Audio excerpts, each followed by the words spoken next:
लेकिन जितने भ्रष्टाचारी हैं, जितने अपराधी हैं, माननीय योगी आदित्यनाथ जी, माननीय मुख्यमंत्री जी का अगल बगल में बैठे हैं। ये चीज तो पहले ही हो सकती थी और पीड़िता की मृत्यु ना होती। रिपोर्ट लगी होगी, सारी चीजें होंगी, तब निर्दोष हुआ ना। ये हत्या हुई थी, मुसलमान था, समाजवादी पार्टी की सरकार थी, सही में हीरो हीरोइनी नाच रहे थे। आज वही साहब मामला है कि एक का बच्चा दूध के लिए तड़प कर सड़क पर मर जाता है और दूसरा का कुत्ता दूध नहीं पीता। ये भी समझता है 23 लोगों के पास, देश का 70% लोगों के पास जितना रुपया है उतना देश में केवल 23 लोगों के पास है। 2027 के चुनाव में भले ही अभी वक्त है, लेकिन सभी राजनीतिक दलों ने अपनी अपनी तैयारियां करना चालू कर दिया है। जहां एक तरफ भारतीय जनता पार्टी की तरफ से कानून व्यवस्था को लेकर के लगातार दावा किया जा रहा है कि कानून व्यवस्था उत्तर प्रदेश की काफ़ी बेहतर हुई है। 2017 के पहले यहां पे अपराधियों का बोलबाला हुआ करता था, लेकिन 2017 के बाद से अपराधियों पर लगाम लगाई गई है। वहीं दूसरी तरफ विपक्ष आरोप लगा रहा है कि भारतीय जनता पार्टी की सरकार में तमाम तरीके के अपराध बढ़ रहे हैं। बात की जाए कौशाम्बी प्रकरण को लेकर के, आज समाजवादी पार्टी के प्रदेश अध्यक्ष उस पाल समाज के बेटी के साथ मिलने जा रहे थे, उसके परिवार से मिलने जा रहे थे, जहां पे पुलिस प्रशासन के द्वारा उनको रोक दिया जाता है। उसको लेकर के राजनीति गरमाई हुई है। आपको बताते चले कि कौशाम्बी में कुछ दिन पहले एक घटना हुई थी, एक नाबालिग बच्ची के साथ एक अपराध हुआ था। उसको लेकर के पुलिस प्रशासन ने एक ब्राह्मण परिवार के बेटे को अंदर भेज दिया था। उसके बाद जब मामला आया तो उसके पिता ने आत्महत्या कर ली। उसको लेकर के राजनीति काफ़ी गरमाई हुई थी उत्तर प्रदेश में, जहां एक तरफ विपक्ष के कई लोगों ने आरोप लगाया कि उत्तर प्रदेश में जाति देख करके हत्याएं हो रही हैं या फिर आत्महत्या की जा रही है, सरकार की तरफ से उनको प्रताड़ित किया जा रहा है। उसको लेकर के तमाम तरीके के दावे किए जा रहे हैं। इस वक्त मैं मौजूद हूं लखनऊ में और लखनऊ की जनता से जानने की कोशिश करेंगे कि जो ये मामला है आखिर क्या मामला है। आइए बातचीत करते हैं लखनऊ के लोगों से। जी, क्या नाम होगा आपका? मेरा नाम है विजय कुमार जायसवाल। एक बात बताइए, भाजपा सरकार की तरफ से लगातार दावे किए जा रहे थे। अभी अमित शाह लखनऊ आए हुए थे, उन्होंने दावा किया कि 2017 से पहले अपराधी बेलगाम थे, अपराध बढ़ रहा था उत्तर प्रदेश में, लेकिन योगी जी ने अपराधियों को कंट्रोल किया हुआ। तो वहीं दूसरी तरफ कौशाम्बी जैसा मामला आता है, जहां पर एक नाबालिग बच्ची के ऊपर कुछ लोगों के द्वारा, समूहों के द्वारा उसका बलात्कार किया जाता है। पॉक्सो एक्ट में वो लोग जेल जाते हैं, लेकिन उसके पिता के आत्महत्या के बाद मामला राजनीतिक पकड़ लेता। आपको क्या लगता है? ये बात तो बिल्कुल सत्य है कि जब से उत्तर प्रदेश में योगी आदित्यनाथ जी महाराज की सरकार आई, तब से कानून व्यवस्था में किसी प्रकार की कोई शिथिलता, कोई शिकायत नहीं है। इसमें कोई गुरेज नहीं है ये बात कहने में। कानून व्यवस्था बिल्कुल बहुत अच्छी है, परंतु यह भी देखना होगा, इतना बड़ा प्रदेश है, कुछ हैवान भी हैं जिनको कानून का बिल्कुल भी खौफ नहीं है। ऐसे हैवानों के ऊपर योगी जी बिल्कुल नज़र गड़ाए बैठे हैं और मुझे लगता है कि इस पर कठोर निर्णय वह लेंगे और उनके अधिकारी लेंगे। आप हैवानों की बात कर रहे हैं, कई मामले आते हैं। अभी पटेल समाज के लोगों ने आरोप लगाया, खास करके पल्लवी पटेल और सरदार सेना के एक राष्ट्रीय अध्यक्ष हैं, उन्होंने आरोप लगाया कि पटेल समाज पे हत्याएं बढ़ रही हैं, अलग अलग जघन्य अपराध बढ़ रहे हैं। उनको लेकर के जो आंकड़े आ रहे हैं कि खास करके उत्तर प्रदेश में अपराधों की बढ़ोतरी हो रही है, महिला अपराध बढ़ रहा है, इस पर आप क्या कहेंगे? देखिए, शासन व्यवस्था तो वास्तव में अच्छी है और अधिकारियों को, योगी जी को निर्देश देना चाहिए किस तरह की घटनाओं को की पुनरावृत्ति न हो। लेकिन एक बात मैं ये ज़रूर कहना चाहूँगा कि आपके चैनल के माध्यम से या समाज के ऐसे भी लोग कि एक ऐसे वर्ग से ये घटना घटी जिसके विषय में तो लोग जानते हैं, लेकिन कुछ ऐसे भी समाज के लोग हैं जहाँ पर निरंतर इससे भी ज़्यादा घटनाएं होती हैं, लेकिन उसको कोई नहीं जान पाता है। इस पर भी मैं आप लोगों के माध्यम से सरकार का ध्यान आकृष्ट करना चाहूँगा कि ऐसे दबे कुचले लोगों की भी सहायता यह सरकार करे और उनको संरक्षण प्रदान करे। धन्यवाद। बिल्कुल, जैसा कि हमारा सवाल फिर वही है कि लगातार उत्तर प्रदेश सरकार के द्वारा, गृह मंत्री अमित शाह के द्वारा ये दावा किया जा रहा है कि कानून व्यवस्था बेहतर। वहीं दूसरी तरफ अगर देखा जाए तो कौशाम्बी में एक बच्ची के साथ घटना होती है, उसको लेकर के तमाम तरीके के राजनीतिक दलों के द्वारा जो है राजनीति की जा रही है। क्या कहेंगे? जो पहला सवाल, जो सुरक्षा व्यवस्था, कानून व्यवस्था की बात की जा रही है, और दूसरा जो इस तरीके के घटनाएं हो रही हैं उसमें जाति देख करके निर्णय लिए जा रहे हैं, क्या लगता है आपको? देखिए, सबसे बड़ी चीज़ है कि सरकार का संवैधानिक दायित्वों के प्रति उदासीनता बरतना, ये सरकार की सबसे गंभीर सवाल है। सवाल ये है कि कानून में कहीं लिंग जात भेदभाव कहीं उसका बू तक नहीं आती। सरकार ये कहती है कि मैं कानून का रक्षा करने के लिए कटिबद्ध हूं। जितने गाजियाबाद से लेकर के वाराणसी तक और आज झांसी से लेकर के देवरिया के मध्य जो भी घटना घटी प्रदेश राज्य स्तर की, उसमें सर्वाधिक घटना दलितों के साथ घटी। अब रह गया सवाल कि जब हम जात कानून के संचालन में, विधा के संचालन में अगर जात स्तरों पर हो, धर्म स्तरों पर हो, अपना पराया स्तरों पर हो, तो जानते हैं इस विधा का संचालन करने से पहले संविधान को डॉक्टर राजेंद्र प्रसाद ने कहा था कि यदि चुने गए लोग सक्षम, चरित्रवान, कर्मनिष्ठ है तो दोषपूर्ण संविधान का भी सदुपयोग कर लेंगे, और यदि इनमें यह गुण नहीं है तो संविधान भी देश का सहायता नहीं कर सकता। आज वही साहब मामला है कि एक का बच्चा दूध के लिए तड़प कर सड़क पर मर जाता है और दूसरा का कुत्ता दूध नहीं पीता। ये विषमता है, ये सरकार की नैतिक जिम्मेवारी का नया देश भारत के पटल पर फार्मूला है। रह गया सवाल कि 23 लोगों के पास, देश का 70% लोगों के पास जितना रुपया है उतना देश में केवल 23 लोगों के पास है। अब आप कहेंगे कि साहब आप क्या कह रहे हैं? सवाल यह है कि आप प्राइमरी स्कूल बंद करते जा रहे हैं, आप जूनियर हाई स्कूल बंद करते जा रहे हैं, आप इंटर कॉलेज को बंद कर दोगे, प्राइवेटीकरण में प्रवेश उत्तर प्रदेश और देश को करा दोगे, वहां एडमिशन की फीस 20,000 रुपये है, कौन देकर पढ़ा देगा? अब कारण यह है कि भारतीय जनता पार्टी जो सरकार में है इस समय, दल, हमारे पूर्वज अगर हमारे इतना समझ रखते तो आज भी भारत शौचालय बना करके सड़क पर घूमता रहता। आज भी लोग रोटी के लिए भूखे मरते रहते। तो कह रहे हैं शौचालय बना दिए, महिलाओं की सुरक्षा। महिलाओं का सुरक्षा नहीं, चंद्रयान का परीक्षण करने के लिए शौचालय बनाइए। इसरो तो नेहरू जी ने गलती बनवा दिया भारत को। ये केवल जब 2060 में नेहरू जी ने इसरो का निर्माण कराया, ये सरकार 2024 में 2060 में 1960 में तक जब इसरो का निर्माण होता है तो 2024 में अगर शौचालय का निर्माण करा रही है तो इसकी योग्यता का आकार तो इसी तरह प्रमाणित है। नेहरू कुछ कराए ही नहीं, नहीं करा रहे हैं ना, नेहरू नहीं कराए। अगर नेहरू नहीं होते तो शायद ही प्रधानमंत्री नहीं होते, ये जोगी जी मुख्यमंत्री नहीं होते, इनके एमपी एमएलए कोई नहीं होता। तब जहां दुम हिलाते रहे वही आज भी दुम हिलाते रहते। वो नेहरू की देन है, वो गांधी की देन है जो आपको कांग्रेस को कोसने के लिए, छाती पर उसका दर्दने के लिए आपको बैठा दिया। अच्छा, जो कानून व्यवस्था पे दावे किए जा रहे हैं उस पर क्या? कौन कानून व्यवस्था इनके पास है? अभी अमित शाह आए थे, वो कहें कि बहुत बढ़िया कानून व्यवस्था हो गई, अपराधी। अमित शाह ने तो कहा कि साहब हमारी बेटी बहन 5 किलो सोना का गहना पहन करके लखनऊ के सड़कों पर घूमेगी तो किसी लफंगा की औकात नहीं कि उसके तरफ नजर उठाकर देख लीजिए। मैं पूछा अमित शाह जी से कि साहब वाराणसी में क्या हुआ, हाथरस में क्या हुआ, अलीगढ़ में क्या हुआ, झांसी में क्या हुआ, शाहजहांपुर में क्या हुआ, उन्नाव में क्या हुआ, लखनऊ में क्या हुआ, पीलीभीत में क्या हुआ?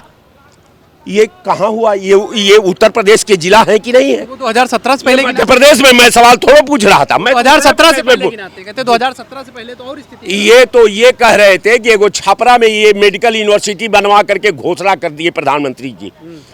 एक मध्य प्रदेश में एक स्टेशन का नाम आया था, आप लोग भी चर्चा में सुने होंगे। नौ यूनिवर्सिटी का पहला ईंट भी किसी को नहीं मिला, नौ स्टेशन का ईंट मिला। तो ये लोग इतने माहिर है प्रोपगंडा के, ये वो लोग हैं कि मूर्ति को दूध पिला देते हैं, विकास नहीं देख पा रहे हैं। विकास तो इनके जन्म कुंडली में नहीं है साहब। ये विकास को ये जंगल में विश्वास करते हैं, ये बस्ती में और शहरों में विकास नहीं करते। आज साधना तो जंगल में होती है लेकिन दुर्भाग्य इस देश का कि साधना करने वाला शहर में आकर के साधना का आडंबर रच करके पूरे देश को गुमराह करके पूरे विधा के साथ खेल करके और देश को बैक कर दिया। ये भारतीय जनता पार्टी की सरकार है। अब मैं बार बार आपसे सवाल करता रहता हूं, ये न सरकार की मर्यादा रख पाई न विपक्ष की मर्यादा रख पाई। जो सरकार अपने मालिकों को, ये मतदाता मालिक है, तुम्हारे भाग्य विधाता है। आज जिस सरकार ने कहा कि हिंदुस्तान में ब्लैक मनी जो है आम लोगों के पास है, न जाने ब्लैक मनी के नाम पर हजारों लोग अपनी जान दे दी। अब मिला क्या उनको? कोई टाटा बिरला डालमिया अडानी अंबानी नहीं आए। कितने लोग लाइन में लगा करके अपनी आत्महत्या कर लिए। सरकार कह रही ब्लैक मनी है भाई नहीं, वो कहां थी? तो जब नोटबंदी हुई सब बिना आपने प्लान का आपने नोटबंदी लगा दिया। आपने तो नोटबंदी लगा कर ये घोषणा की थी कि इसमें जो मैं आतंकवादियों का समूल नष्ट कर दूंगा, नक्सली खत्म हो जाएंगे, उग्रवाद खत्म हो जाएगा। तो मैं सवाल पूछ रहा हूं कि पहलगांव कैसे हो गया? पहलगांव में कैसे हुआ? ये कहां आतंकवाद खत्म हो गया? हाँ, ये बात है कि इनकी पुलिस एक के लिए बहादुर है। शरीफ आदमी को ये तुरंत यहां से उठा करके ले जाएगी, वहां बैठा करके सुबह जो है। आप कह रहे हैं आतंकवाद नहीं समाप्त हुआ, वो कह रहे हैं राहुल गांधी जाते हैं बढ़िया बर्फ में खेलते हैं, अभी पुल का बढ़िया निर्माण हो गया, प्रधानमंत्री तिरंगा लहरा दिए, आप कह रहे हैं आतंकवाद। राहुल गांधी जब गए थे ना तो इनकी पुल का उद्घाटन हो गया था ना। जब राहुल गांधी पदयात्रा कर रहे थे तो ये उससे पहले इन्होंने अपने पुल का उद्घाटन कर दिया था। अभी किए हैं ना। तो अब अभी तो गए नहीं, उनको गए तो सालों भी हो गया। अभी तो कब राहुल गांधी पहुंच गए वहां? इतनी अच्छी व्यवस्था कर दी। बिल्कुल। तो अडानी अंबानी को वहां क्यों नहीं जमीन रजिस्ट्री करा देते हैं? फिर अभी आरोप लगाएंगे कि वो कब्जा कर लिया अडानी। कब्जा नहीं, हम जानते हैं ना, कलेजा हजरतगंज के दुकान में नहीं बिकता साहब। कलेजा को लेकर के बाघ का ऊपर से आदमी पैदा होता है। ये जिगर का मामला है। बकवास करना अलग बात है। कश्मीर के दहलीज पर खड़ा होने के लिए, अपनी पहचान को कायम करने के लिए, अपने विधा को स्थापित करने के लिए जिगर की आवश्यकता है, शहादत की आवश्यकता है, कुर्बानी की आवश्यकता है। कुर्बानी आपके गोद में पैदा होने वाला व्यक्ति कुर्बानी नहीं दे सकता। वो भौतिकवाद में विश्वास कर सकता है, लेकिन कुर्बानी तो आपके जन्म कुंडली में नहीं है, तो आपको कुर्बानी तो माना ही नहीं जा सकता। चलिए आते हैं आपके पास, एक मिनट रुकिएगा। क्या नाम होगा आपका? लालजीत यादव। लालजीत जी, एक बात बताइए, एक सवाल हमारा फिर से वही है कि उत्तर प्रदेश की कानून व्यवस्था को लेकर के तमाम दावे किए जा रहे हैं। अभी एक मामला आया था कौशाम्बी को लेकर के, कौशाम्बी की एक बेटी के साथ घटना घटित होती है, उसके बाद जिनको जेल भेजा जाता है उनके परिवार से उनके पिताजी आत्महत्या कर लेते हैं। राजनीति होती है, कैसे देखते हैं इस राजनीति को? सभी लोग जाति जाति खेल रहे हैं, क्या लगता है ये वोट मिल जाए, वोट बैंक की राजनीति चल रही? देखिए, अब तक वहाँ जो केस लगाए थे इंस्पेक्टर साहब, उनको बर्खास्त कर देना चाहिए था। एक बार आप पास्को एक्ट लगा के किसी व्यक्ति को जेल भेज देते हैं और उनके पिता जो है ब्राह्मण लिख के जो है उसके बाद जो है आत्महत्या कर लेते हैं। और गलती किसकी है? अब बता तो रहा हूँ। उसके बाद जो है उनको छोड़कर उसके बाद उल्टे उस परिवार को जिनके परिवार में घटना घटी थी उनको बंद करने के लिए लगाते हैं। तो पुलिस की गलती है। पहले पुलिस विवेचना क्यों नहीं की कि क्या मामला है, सच्चाई क्या है? तो पुलिस विभाग है, माननीय योगी आदित्यनाथ जी संत महंत मुख्यमंत्री हैं, इनकी पुलिस हाईटेक पुलिस है, क्यों नहीं जांच किया? क्यों नहीं जांच किया कि सच्चाई क्या है? अच्छा, राजनीति करी जा रही, इस पे आप क्या कहेंगे? समाजवादी पार्टी के मुखिया अखिलेश यादव का ट्वीट आता है कि जो हत्या हुई, आत्महत्या हुई है, उसके साथ गलत हुआ उस ब्राह्मण परिवार के साथ। अब क्या होता है, फिर उनको लगा कि पीडीए की बात करनी है तो श्यामलाल पाल जी को भेज देते हैं पाल समाज के घर। तो उनको क्या लगता है दोनों जातियों के बीच में बैलेंस बनाना है? देखिए, ऐसा नहीं है। जिसके साथ अन्याय हुआ है उसके लिए खड़ा होना पड़ेगा, लेकिन दोनों को देखना पड़ेगा कि सच्चाई क्या है। अखिलेश यादव सच्चाई को परख रहे हैं पहले कि हकीकत क्या है, सच्चाई क्या है। पत्रकार महोदय इधर उधर घुमाइए ना, सच्चाई पे आइए। क्या सच्चाई किसी है? की वही तो पूछ रहे वही सच्चाई जब आएगी सामने तो उसपे सारे जनता बोलेगी, केवल अखिलेश यादव जी नहीं। जैसे अभी हमारे पूर्ववक्ता बोल रहे थे कि जिनको साधना करना चाहिए जंगलों में मठों में, वो विधानसभा और लोकसभा में बैठे हैं, अपने को लोग संत महंत कहते हैं। ये क्या है? ये क्या है भाई? अगर ईमानदार होते हैं। अगर हम ईमानदार हैं तो आपके शासन में हो क्या रहा? आपके पुलिस अधिकारी और कर्मचारी क्या कर रहे हैं? तहसील में चले जाइए तो लेखपाल से लेकर एसडीएम तक भ्रष्टाचार में लिप्त है। थाने में चले जाइए तो सिपाही से लेकर थानेदार तक भ्रष्टाचार में लिप्त है। दफ्तर दफ्तर भ्रष्टाचार, कौन है इसका जिम्मेदार? जिले जिले में भ्रष्टाचार, कौन है इसका जिम्मेदार? माननीय योगी बात आदित्यनाथ कर रहे हैं, वो कह रहे हैं कि भ्रष्टाचार खत्म कर दिए, कह रहे हैं भ्रष्टाचार खत्म कर दिए, अपराधी लगाम लगा दिया। अभी अमित शाह आए थे, वो कह के गए हैं कि अपराध पे एकदम नियंत्रण है। 2017 से पहले होते थे गुंडे, अब तो खत्म हो गए। बहुत सही, अमित शाह जी कह के गए। अमित शाह कह के गए तो कैसे अपराध हो गया? अभी कौशाम्बी की बात कर रहे हैं, अभी लखनऊ की हालत देख लीजिए, कहाँ कहाँ नहीं अपराध हो रहा है। कहाँ अपराध हो रहा है? आप ये बताइए, हर जगह। पत्रकार महोदय, आप तीसरी आंख हैं, आपकी ईमानदारी से जाके देखिए क्षेत्रों में, गाँव में, जिलों में क्या हाहाकार मचा हुआ। हर जगह अपराध हो रहे हैं और आप कह रहे हैं कहाँ अपराध? आप ही ने कौशाम्बी की बात अभी कहा है और उसके बाद कह रहे हैं सुल्तानपुर में हो रहा, जौनपुर में हो रहा, रोज आए दिन आजमगढ़ में हो रहा है। जौन पक्ष को कह रहे हैं झूठा आरोप लगा। भाई विपक्ष से मतलब नहीं, जनता से। विपक्ष का काम है जनता की आवाज उठाना। विपक्ष अपने कर्तव्यों का निर्वहन कर रहा है, हम विपक्ष की बात नहीं कर रहे हैं। आप अपनी जिम्मेदारी से हटने के लिए, छिपाने के नहीं लिए कह रहे हैं, वो कह रहे हैं 2000। हम भारतीय जनता पार्टी के या माननीय मुख्यमंत्री जी से कह रहे हैं, आप अपनी जिम्मेदारी से बचने के लिए अन्य सरकारों पर, विपक्षियों पे दोष मढ़ रहे हैं कि उनकी जिम्मेदारी, वो गलत बोल रहे हैं। आप ये बताइए वो गलत क्या बोल रहे हैं? वो नैतिक जिम्मेदारी निभा रहे हैं कि जनता की आवाज़ को आप लोगों के चैनल के माध्यम से बताने का काम करते हैं, सरकार के आँख कान नाक खोलने का काम करते हैं। मैं पहले भ्रष्टाचार पे बोल रहा था, आप टाल गए उस बात को। आप ये बताइए। नहीं टाले, वो कहते हैं भ्रष्टाचार खत्म हो गया, जीरो टॉलरेंस। हाँ, zero tolerance, zero tolerance, zero tolerance. भ्रष्टाचार मुक्त उत्तर प्रदेश, अपराध मुक्त उत्तर प्रदेश, गुंडा मुक्त उत्तर प्रदेश। माननीय योगी आदित्यनाथ जी को 6-7 साल हो गया, माननीय 8 साल 8 साल हो गया। कभी भी न किसान के भेष में, न गरीब के भेष में, न साधु के भेष में, न किसी थाने में गए, न किसी तहसील में गए कि हमारे कर्मचारी जनता के साथ कैसा व्यवहार कर रहे हैं। मैं रोज नहीं कह रहा हूं, साल 2 साल में किसी तहसील में गए होते, किसी थाने में गए होते कि अपने कर्मचारियों के आचरण को देखे होते कि जनता के साथ कैसा व्यवहार कर रहे हैं। ये टाल मटोल कर रहे हैं कि त्वरित न्याय कर रहे हैं, क्या कर रहे हैं?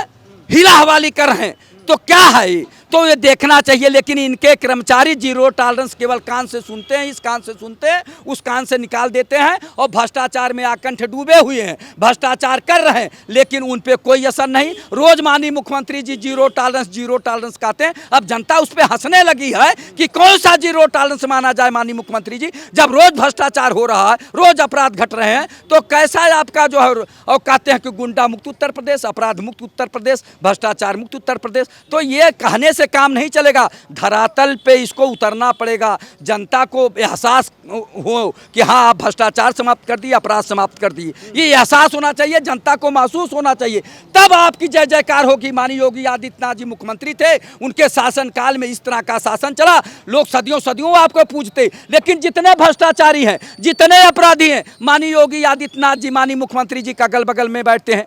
जो एमएलए हैं, एमएलसी, बड़ी बात कह रहे हैं, डर नहीं लग रहा? कोई डर नहीं, बता तो रहा हूं। जो जिस जिले से आते हैं वहाँ हवेली, लखनऊ में हवेली, नोएडा, गाजियाबाद, नैनीताल और महाराष्ट्र, बम्बई में हवेली, पूना, नासिक में हवेली। इसकी बात कर। लखनऊ के इर्द गिर्द 200-300 बीघे का कृषि farm, 6 Fortuner, private degree college और प्राइवेट अस्पताल बनाए हुए हैं, और इनके बच्चे ऑस्ट्रेलिया अमेरिका पढ़ रहे हैं। ये लाए कहाँ से? ये जनता के टैक्स के पैसे से जो विकास निधि होती है उसको हजम कर जा रहे हैं ये विधायकगण और एमएलसी गण। इनकी क्यों नहीं जांच करते? जितने आईएएस, आईपीएस, पीपीएस हैं, ये सब भ्रष्टाचारी हैं आधे से ज़्यादा, जो माननीय योगी आदित्यनाथ जी के बगल बैठते हैं। इनकी जांच क्यों नहीं करते? कहाँ से इनके पास अपार धन आ जाता है? 500 करोड़, 400 करोड़ कहाँ से आया? इसके क्यों नहीं जांच करते? आप तो संत महंत मुख्यमंत्री हैं, आपके तो ये भी नहीं कि मौसा है, मामा है और नाना है आके सिफारिश करने लगेंगे। आप तो संत महंत मुख्यमंत्री हैं, माननीय योगी आदित्यनाथ जी। कौन कर रहा हूँ? अरे गाजीपुर से गाजियाबाद तक जितने भ्रष्टाचारी हैं, सब बड़े बड़े महल बनाए हुए हैं, हवेली बनाए हुए, कहां से लाए हैं? इनका तनख्वाह जोड़ दीजिए, एमएलए एमएलसी का, आईएएस आईपीएस का तनख्वाह जोड़ दीजिए और उसके बाद 10 लाख और दे दीजिए। उसके बाद कहां से लाए, कहां से ये 200-300 बीघा का कृषि फार्म खरीदे हुए हैं और प्राइवेट डिग्री कॉलेज और प्राइवेट अस्पताल बनाए हुए हैं। व्यापार इनके कहाँ का व्यापार, बिजनेस कर रहे होंगे। वो एफिडेविट भी लगाए हैं चुनाव के समय, वो भी देखिए कौन सा व्यापार, कौन से फैक्ट्री चला रहे थे, वो कौन सा फैक्ट्री चला रहे थे, कितने गाय भैंस रखे थे और कितना परफ्यूम की फैक्ट्री लगाए थे, कितने खाद की फैक्ट्री उनके पास है, कितना जो है सीमेंट की फैक्ट्री उनके पास है। ये तो देखिए, ये जनसेवक बन के जनता का खून चूस रहे हैं और एक जनता के नौकर बन के IAS IPS वो जनता का खून चूस रहे हैं। उनके गाल लाल लाल, उनके लिए एसी है, बैठने के लिए बड़ी कुर्सी, 10,000 से ज्यादा की कुर्सी, राउंडिंग चेयर पे बैठ रहे हैं वो लोग। और जनप्रतिनिधि हैं, आपको जनता हजम का नहीं गाल आता। पिचका हुआ है, धोती फटी है, चप्पल टूटा हुआ, जब उनके पास फरियाद करने के लिए जाता है तो उनका जो वर्दली होता है वही घुसने नहीं देता कि हटो, अभी साहब नहीं मिलेंगे, अभी साहब नहीं मिलेंगे। जब वो 50 या 100 का नोट ले लेता है तब बड़े मुश्किल से गिड़गिड़ाने के बाद मिलवाता है। ये माननीय योगी आदित्यनाथ जी संत महंत मुख्यमंत्री का राम राज है, ये भारतीय जनता पार्टी का राम राज है, ये मर्यादा पुरुषोत्तम राम का राम राज नहीं है भैया,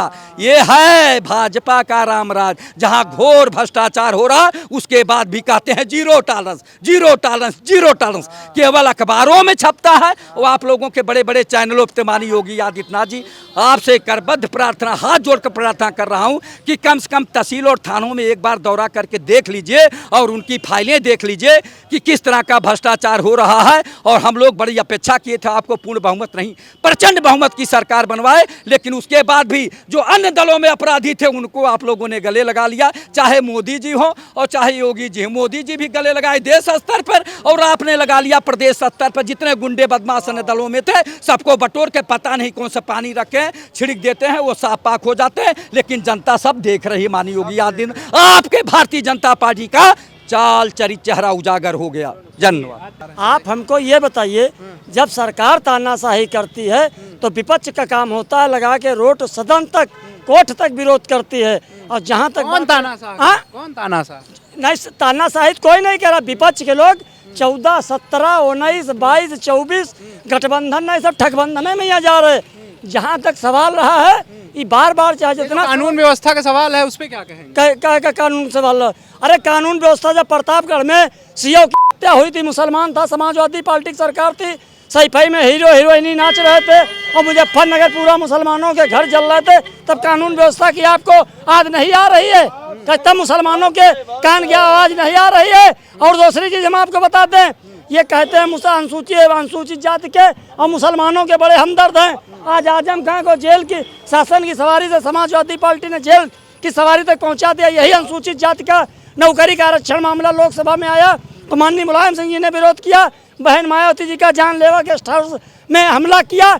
ये लोग कब तक अनुसूचित मुसलमानों को भाजपा कुछ करती नहीं, ना टिकट दे ना कोई काम करवा रही, क्या कह रहे हैं? नहीं तो मुसलमानों के साथ समाजवादी कौन बढ़िया व्यवहार अदा कर रही है?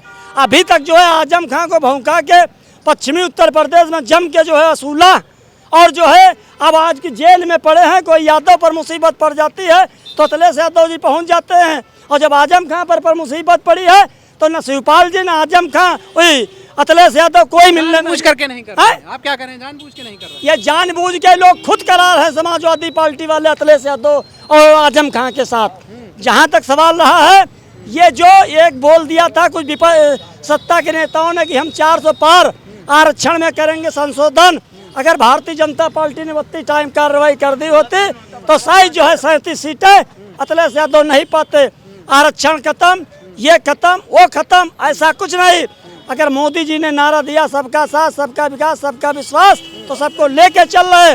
और विपक्ष के लोग जिंदगी भर जो है कोने में बैठे हैं, वो बैठे रहेंगे। माननीय प्रधान मदरसा तोड़वाए दे रहे हैं, इसके अलावा जो है वजीफा बंद कर दिए हैं, वजीफा आता था पहले वो बंद करवा दिए हैं। अच्छा हमको एक चीज़ बताइए, जब लोकसभा चुनाव हो रहा था तो यही लोग कहते थे आरक्षण खत्म हो जाएगा, सपा और कांग्रेस के लोग, कहाँ आरक्षण खत्म हुआ? किस बच्चे का वजीफा बंद हुआ? सवाल हमारा कहने का ये है कि ये विपक्ष के लोग अगर जनता के बहुत बड़े हमदर्द हैं तो रोड पे क्यों नहीं उतर रहे? रोड पे इसलिए नहीं उतर रहे, खुद बेचारे विपक्ष के लोग सीबीआई से डर रहे। तो जब चोर डरा रही है, सीबीआई डरा रही है। अरे हम जब चोर नहीं, हमको डर किस चीज़ का? जब अधिक ज़्यादा है संपत्ति, परिवारवाद, जातिवाद, भ्रष्टाचार, तो इससे ज़्यादा क्या हो सकता है?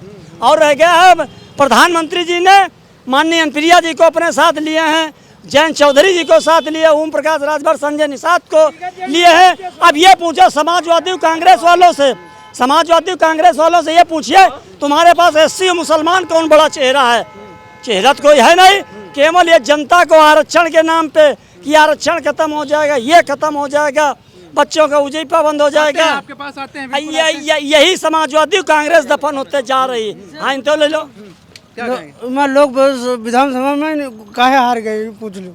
लोकसभा में? हाँ पूछो। हाँ बताओ, कह रहे हैं लोकसभा में। हाँ लोकसभा में जैसे ड्रामा फैलावा इनकी आरक्षण खत्म हो जाए, वजीफा बंद हो जाए, ऐसे गांव की जनता जो है बहकाए और कहे में आ गई।